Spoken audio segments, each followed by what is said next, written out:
اس ذکر پاک کے توسل سے حاضرین کے مظلومین کی مغفرت فرمائے، بیمار مومنین کو شفائے کاملہ عطا فرمائے۔ بالخصوص ایک مومنہ بچی بیمار ہے، میرا مالک صدقہ بیمار کربلا حضرت امام سجاد علیہ السلام کے اس مومنہ بچی کو شفائے کاملہ عطا فرمائے۔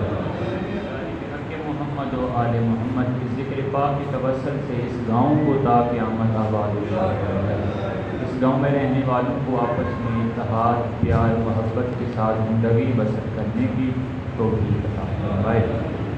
اس امام بارگاہ اور مسجد کے معاونین کے مظلومین کے درجات کو بلندی عطا فرمائے، اس مسجد اور امام بارگاہ کے معاونین کے توفیقات خیر میں اضافہ فرمائے، رزق عزت وقت میں اضافہ فرمائے۔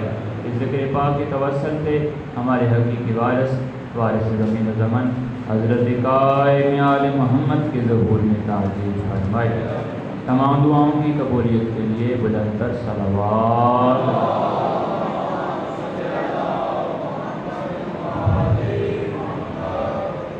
نعرہ تکبیر،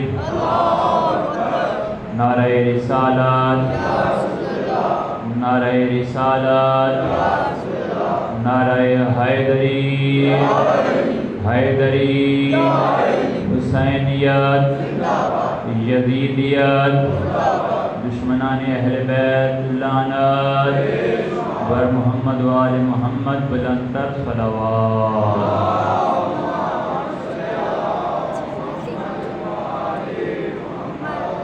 عزیزان گرامی، میرے انتہائی واجب الاحترام وقار سادات و رہے سادات شیعیان حیدری کربات، میں نے کل بھی آپ کے سامنے ایک حدیث قدسی کی تلاوت فرمائی۔ اللہ رب العزت حدیث قدسی میں فرما رہا ہے، یا عبادی ستۃ منی و ستۃ منکم، کہ اے میرے بندو 6 چیزیں میری طرف سے ہیں، 6 چیزیں تمہاری طرف سے ہونی چاہیے۔ پہلی ہم نے بات کل کی کہ الرزق منی والشکر منکم، کہ اے میرے بندو رزق میری طرف سے ہے، شکر تمہاری طرف سے ہونا چاہیے۔ دوسرے نمبر پہ اللہ رب العزت نے فرمایا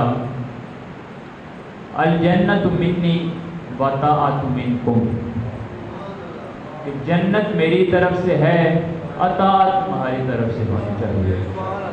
یعنی اللہ رب العزت کی ذات یہ تقاضا کر رہی ہے کہ جنت دینا میرا کام ہے، تمہارا کام ہے اطاعت کرنا۔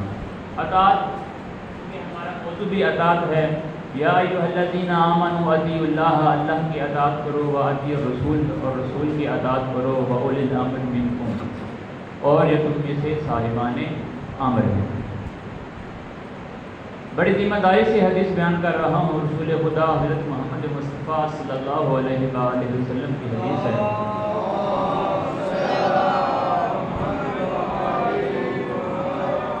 رسول خدا نے فرمایا اللہ رب العزت نے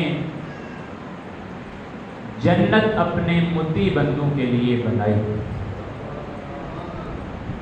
جنت اپنے مطیع بندوں کے لیے بنائی، چاہے وہ کوئی حبشی غلام ہی کیوں نہ ہو، اور جہنم اپنے نافرمان بندوں کے لیے بنائی، چاہے وہ کوئی سردار اور قریشی ہی کیوں نہ ہو۔ اللہ تعالیٰ نے حضرت جبرائیل علیہ السلام کو ایک مرتبہ جنت دکھائی۔ یہ وہ مقام ہے نہ کسی آنکھ نے دیکھا، نہ کسی کان نے سنا۔ جبرائیل امین نے جب جنت دیکھی تو کہا اے میرے پروردگار، تیرا کون سا بندہ ہوگا جو یہاں اس جنت میں آنے کی خواہش نہیں کرے گا۔ جب جنت دکھائی، جنت دکھانے کے بعد اللہ رب العزت نے جبرائیل امین کو جنت میں جانے والا رستہ دکھایا، اور وہ رستہ انتہائی دشوار رستہ، مصائب و آلام سے پر رستہ۔ جب جبرائیل امین نے وہ رستہ دیکھا تو آپ نے فرمایا میرے پروردگار، تیرے بہت کم بندے ہوں گے جو جنت میں جائیں گے، یعنی اتنا دشوار اور اتنا مصائب و آلام سے پر راستہ ہے، یہ تیرے بہت کم بندے ہوں گے جو جنت میں جائیں گے۔ ایک روایت میں ہے کہ کثیر تعداد میں جن و انس جہنم میں جائیں گے۔ پھر جب اللہ رب العزت نے جبرائیل امین کو جہنم دکھائی تو حضرت نے کہا کہ میرا پروردگار تیرا کون سا بندہ ہوگا جو یہاں آنے کی تمنا کرے گا۔ جب جہنم میں جانے والا رستہ دکھایا تو وہ رستہ مصائب و آلام سے، وہ رستہ بالکل آسان رستہ، یعنی کہ اتنا وہ خوبصورت رستہ۔ تو جبرائیل نے کہا کہ مجھے تو لگتا ہے میرا پروردگار کہ تیرے بندے اکثریت میں جہنم میں جائیں گے۔ صلوات پڑھیں محمد و آل محمد کی ذات۔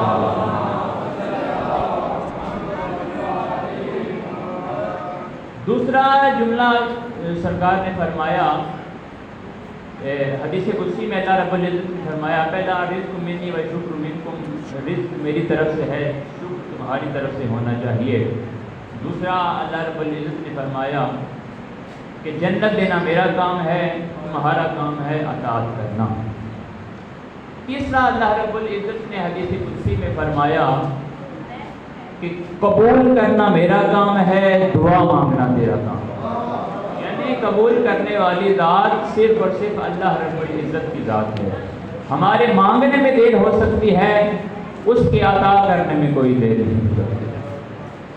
امام محمد باقر علیہ السلام صلوات پڑھیں۔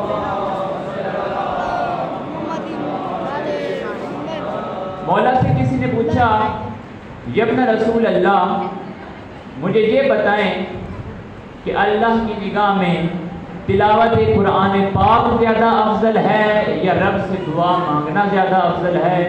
تو مولا نے فرمایا تلاوت قرآن پاک سے بھی افضل ہے رب سے دعا مانگنا۔ تلاوت قرآن پاک سے بھی افضل ہے اللہ سے دعا مانگنا، رب سے دعا۔ بڑی ذمہ داری سے حدیث پڑھ رہا ہوں، جب کوئی نماز پڑھتا ہے اور نماز پڑھنے کے بعد اللہ رب العزت سے دعا نہیں مانگتا، دست دعا بلند نہیں کرتا، تو اللہ ملائکہ سے کہتا ہے اس کی نماز اس کے منہ پہ مارو، اس کی نماز اس کے منہ پہ مارو۔ میں اس کی نماز کا محتاج نہیں ہوں، بلکہ میں تو یہ چاہتا ہوں مجھ سے مانگے میں عطا کرنے والا ہوں۔ یعنی اللہ رب العزت کی ذات سے یہ تقاضا کر رہی ہے کہ مجھ سے مانگو، میں عطا کرنے والا ہوں۔ صلوات پڑھیں ایک مرتبہ محمد و آل محمد۔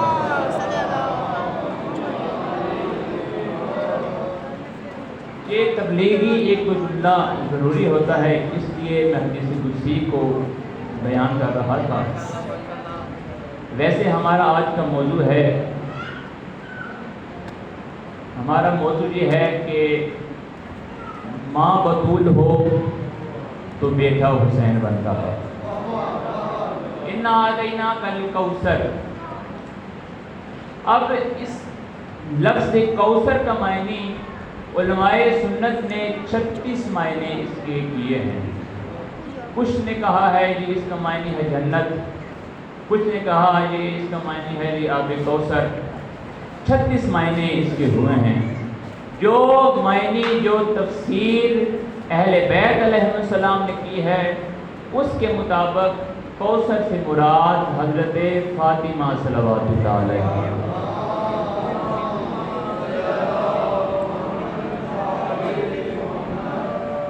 اللہ رب العزت کی ذات فرما رہی ہے اِنَّا أَعْطَيْنَاكَ الْكَوْثَرَ، اے نبی ہم نے تجھے فاطمہ عطا کی، اے نبی ہم نے تجھے فاطمہ عطا کی۔ ایک ہوتی ہے عطا، ایک ہوتی ہے جزا۔ برابر کے بدلے کو جزا کہتے ہیں، کسی کے حق سے اسے کم دیں تو اسے ظلم کہتے ہیں، کسی کے حق سے اسے زیادہ عطا کریں اسے کہتے ہیں عطا۔ رسالت مصطفیٰ کے لیے جزا ہے، قرآن مصطفیٰ کے لیے جزا ہے، نبوت مصطفیٰ کے لیے جزا ہے، فاطمہ مصطفیٰ کے لیے عطا ہے۔ یہی وجہ ہے رسالت ملتی رہی مصطفیٰ بیٹھے رہے، نبوت ملتی رہی مصطفیٰ بیٹھے رہے، قرآن پورے کا پورا اتر گیا، محمد کھڑے نہیں ہوئے، لیکن جب فاطمہ آتی محمد کھڑے۔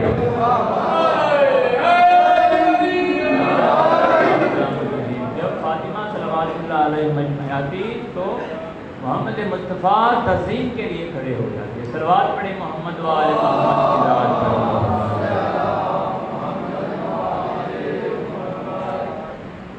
اتنی تعظیم ہے جناب فاطمہ صلوات اللہ. امام جعفر صادق علیہ السلام فرماتے ہیں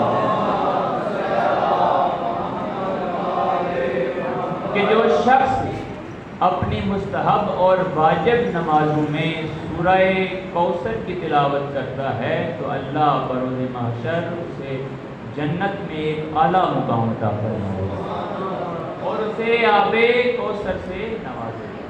امام جعفر صادق علیہ السلام نے پھر فرمایا اسی سورت کے فضیلت میں، سرکار نے فرمایا جو شب جمعہ سونے سے پہلے 100 مرتبہ سورہ کوثر کی تلاوت کر کے سو جاتا ہے تو اسے خواب میں رسول خدا حضرت محمد مصطفیٰ صلی اللہ علیہ وآلہ وسلم کی زیارت نصیب ہوتی ہے. یعنی اتنی عظمت ہے سورہ کوثر. اس سورہ کوثر میں ٹوٹل جو لفظ ہیں، ٹوٹل حروف ہیں 10، اور 10 میں سے 5 ایسے ہیں جو قرآن میں دوبارہ تکرار نہیں ہوئے، جو قرآن میں صرف ایک مرتبہ آئے ہیں.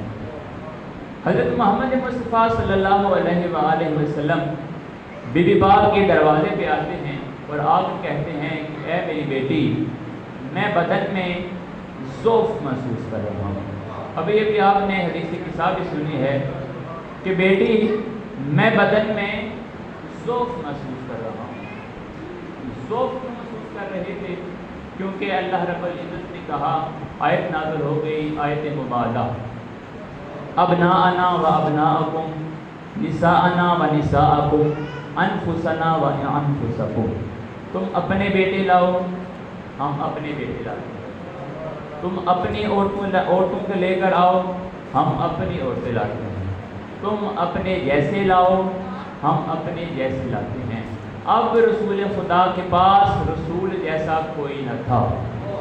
حقیقت تو یہ ہے کہ رسول کے گھر میں رسول جیسا کوئی نہ تھا. ام المومنین حضرت بی بی عائشہ صلوات اللہ علیہا صلوات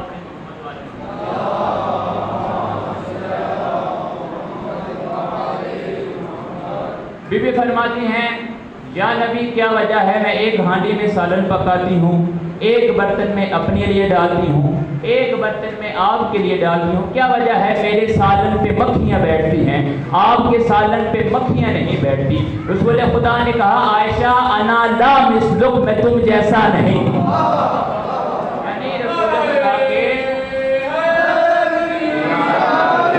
یعنی رسول خدا کے گھر میں رسول جیسا کوئی نہ تھا. ابناءنا ابناءکم نساءنا و نساءکم انفسنا و انفسکم. رسول جیسا کون تھا؟ تاریخ کی ایک بڑی کمال کی کتاب سیرت نبوی مولانا شبلی نعمانی نے اس کا ترجمہ کیا ہے. اس میں یہ روایت موجود ہے کہ مسجد نبوی کی تعمیر کے بعد نبی نے جوڑے بنائے، ایک جیسوں کو ایک جیسوں کا بھائی بنایا، جن کے عقیدے ملتے تھے، جن کی رفتار ملتی تھی، جن کی سیرت ملتی تھی، جن کی صورت ملتی تھی، جن کے منصوبے ملتے تھے، جن کے کردار ملتے تھے، ایک جیسوں کو ایک جیسوں کا بھائی بنایا، ایک جیسوں کو ایک جیسوں کا بھائی بنایا. ابو بکر کا ہاتھ پکڑ کر عمر کے ہاتھ میں دیا، یہ تیرا بھائی ہے، تو اس کا بھائی ہے. عمار کا ہاتھ پکڑ کر ابو ذر کے ہاتھ میں دیا، تو اس کا بھائی ہے، یہ تیرا بھائی ہے. لکھا ہے مسجد کے کونے میں ابو طالب کا بیٹا علی بیٹھ کر رو رہا تھا. رسول خدا نے پوچھا، علی کیوں رو رہے ہو؟ تو مولا علی مشکل کشا نے فرمایا، رسول خدا روؤں نہ تو کیا کروں، سب کو ایک دوسرے کا بھائی بنایا، مجھے کسی کا بھائی نہیں بنایا. رسول خدا نے علی کو اٹھایا، مٹی جھاڑی اور ماتھے کو چوم کے کہا، اگر ان میں کوئی تیرے جیسا ہوتا تو تیرا بھائی بنا.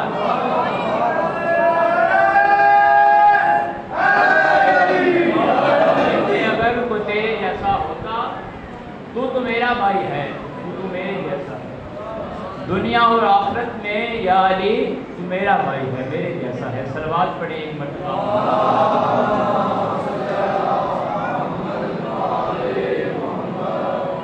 مولا علی مشکل کشا علیہ الصلوۃ والسلام کی فضیلت کا ایک میں واقعہ سناتا ہوں۔ رسول خدا مولا علی مشرق کشا مسجد میں تشریف فرما تھے کہ ایک بندہ آیا، آ کر کہتا ہے یا علی آپ کل روزہ میرے گھر افطار کریں گے۔ مولا نے کہا جی ٹھیک ہے۔ تھوڑی ہی دیر گزری کہ ایک اور بندہ آ گیا، وہ آ کر کہتا ہے کہ یا علی آپ روزہ میرے گھر افطار کریں گے۔ اتنا کہہ کر وہ بندہ چلا گیا۔ تھوڑی ہی دیر گزری تھی کہ ایک اور بندہ آ گیا، آ کر کہتا ہے کہ یا علی آپ کل روزہ میرے گھر افطار کریں گے۔ 3 دعوتیں ہو گئی، اسی طرح کافی دعوتیں ہو گئی۔ دعوتوں کے بعد کل کا دن آیا، روزہ افطار کیا۔ روزہ افطار کرنے کے بعد مسجد میں تشریف لائے۔ آگے صحابہ کرام کا مجمع تھا، مومنین بھی تھے، منافقین بھی تھے، سب تھے وہاں پر۔ تو ایک صحابی اٹھ کر کہتا ہے یا علی میں آپ کا احسان مند ہوں کہ آپ کل میرے گھر روزہ افطار کرنے کے لیے آئے، آپ نے میری دعوت قبول کی اور میرے گھر تشریف لائے۔ وہ بندہ ابھی چپ ہی کیا تھا، اس کے ساتھ ایک اور بندہ بیٹھا تھا، وہ کہتا ہے یہ جھوٹ بول رہا ہے، کل علی تو ہمارے گھر تھے، کل مولا نے روزہ ہمارے گھر افطار کیا تھا۔ تیسرا بندہ کہتا ہے جی تم دونوں جھوٹ بول رہے ہو، علی نے تو میرے گھر روزہ افطار کیا تھا۔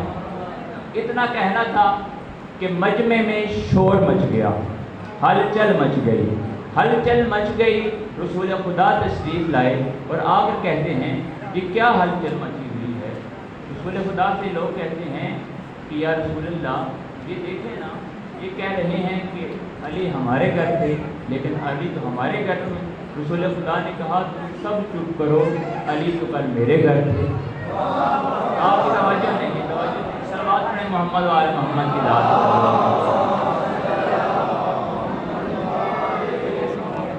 رسول خدا نے کہا کہ علی تو کل میرے گھر تھے۔ تھوڑی ہی دیر گزری کہ جبرائیل امین آئے اور آ کر کہتے ہیں کہ یا رسول اللہ ان سب سے کہہ دیجئے کہ علی تو کل عرش پہ روزہ افطار کرنے کے لیے آئے تھے، علی تو کل عرش پر روزہ افطار کرنے کے لیے آئے تھے۔ علی مولا مسکرائے اور مسکرا کر فرماتے ہیں مجھے قسم ہے اس ذات کی جس کے قبضہ قدرت میں مجھ علی کی جان ہے، اگر تمہیں لوگ 100 گھر مجھے دعوت دے تو میں علی مظہر العجائب بن کر 100 کے 100 گھروں میں تشریف لے آؤں۔ یعنی میں مظہر العجائب بن کر ہر جگہ پر صلوات پڑھیں محمد و آل محمد۔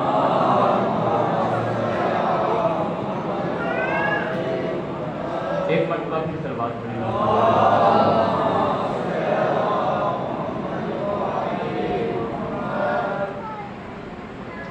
موضوع ہمارا انشاءاللہ یہی رہے گا، اطاعت۔ اطاعت، اللہ کی اطاعت، رسول کی اطاعت اور اولي الامر۔ امام جعفر صادق علیہ السلام سے کسی نے پوچھا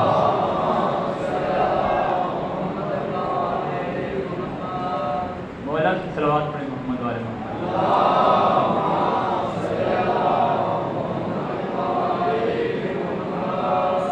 کی صلوات پڑھیں محمد والے محمد۔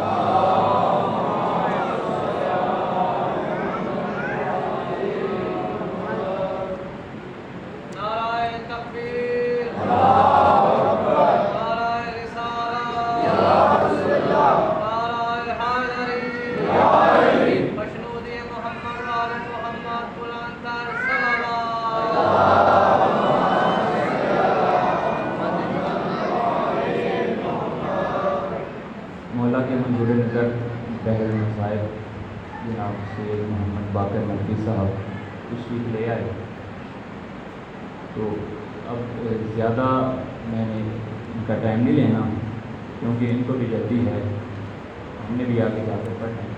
میں بات کر رہا تھا امام جعفر صادق علیہ السلام سے کسی نے پوچھا کہ مولا قرآن میں اطیع اللہ کا لفظ آیا، یہ تو ہمیں سمجھ آ گئی کہ اطاعت کرو اللہ کی، وَأَطِیعُوا الرَّسُولَ، اور یہ بھی سمجھ آ گئی کہ اطاعت کرو رسول کی۔ یہ اولِ الامر کون ہے؟ یہ اولِ الامر کون ہے؟ امام جعفر صادق علیہ السلام نے مسکرا کر فرمایا ہے، مجھے قسم ہے اس ذات کی جس کے قبضہ قدرت میں مجھ جعفر الصادق کی جان ہے، یہ اولِ الامر علی اور علی کے 11 بیٹے ہیں۔ علی اور علی کے، یہ اتنی عظمت ہے آل محمد علیہ السلام کی۔ صلوات پڑھیں ایک مرتبہ محمد۔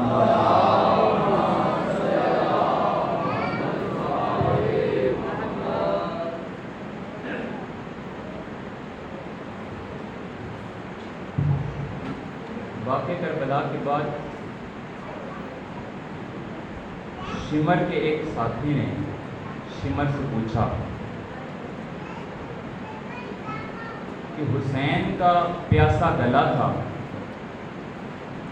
تو ایک ضرب کے ساتھ بھی حسین کا سر تن سے جدا کر سکتا تھا، یہ تو نے رک رک کر 10 ضربوں کے ساتھ کیوں قتل کیا؟ تو شمر کہتا ہے کہ جب میں حسین کے گلے پر، حسین کے پیاسے گلے پر خنجر کا ایک وار کرتا تو حسین کے گلے کی 2 رگیں کٹ جاتی ہیں۔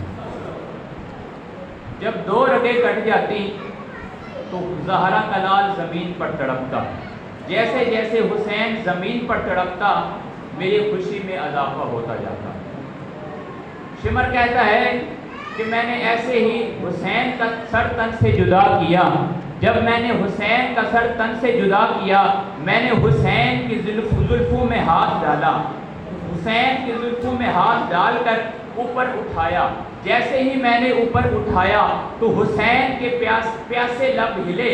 شمر کہتا ہے جب حسین کے پیاسے لب ہلے نا تو مجھے یقین ہو گیا کہ زہرا کا لال مجھے بد دعا دے رہا ہے، لیکن جب میں نے کان قریب کیے تو حسین نے 3 مرتبہ کہا عباس عباس عباس۔ اتنے میں دریا کے کنارے میں عباس کا لاشا تڑپا اور تڑپ کر کہا بھیا حسین اگر مجھے اجازت دیتا تو ایسی مظلومیت کے ساتھ نہ مارا جاتا۔ قوم الظالمین صلی اللہ علیہ وسلم۔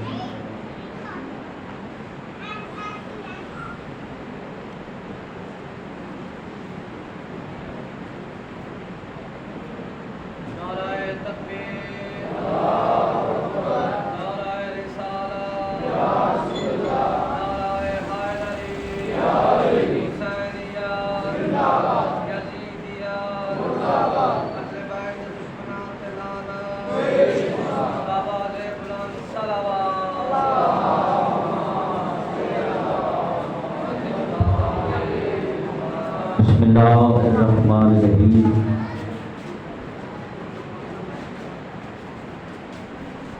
اللہم صل ولیک الحجات بن حسن صلواتک علیہ وعلی آلہ فی هذه الساعة وفی کل ساعة ولی و حافظ و قائد و ناصر و دلیل و عناب حتی تسکنہ ورزقتہ و تمتعہ فیہا طویلا۔ الہ العالمین حاضرین مجلس دا مقدس بارگاہ ٹھرایا قبول و منظور فرما۔ بارے لحاظ انہوں 14 عزت واسطہ جتنے بھی عزاداران مظلوم کربلا مجلس سے آزادی زینت بنے، مالک اللہ مجلس پاک کا واسطہ تمام حاضرین مجلس سے کبیرہ و صغیرہ گناہ معاف فرما۔ حاضرین مجلس بالخصوص بانیان عشرہ دے تمام مرحومین دے درجات بلند فرما۔ مالک اللہ 14 عزت واسطہ پاک سری ذاتیاں دے سفران دا واسطہ مالک اللہ جتنے بھی علماء کرام ذاکرین نظام لواقان ماتمی ازاداران مالک جس رنگ جی مولا مظلوم کربلا دی مجالس واسطے سفر کر رہے مالک اللہ انہا پاک ہستیاں دے سفران دا واسطے تمام دے سفرانوں بے خطر فرما۔ مالک اللہ اس سندرپور تو لے کے پاکستان سمیت دنیا دے جس جس حصے تے بھی عزاداری سید الشہداء برپا ہو رہی ہے، مالک اللہ عزاداراں دی اور عزاداری دی حفاظت فرما، مالک اللہ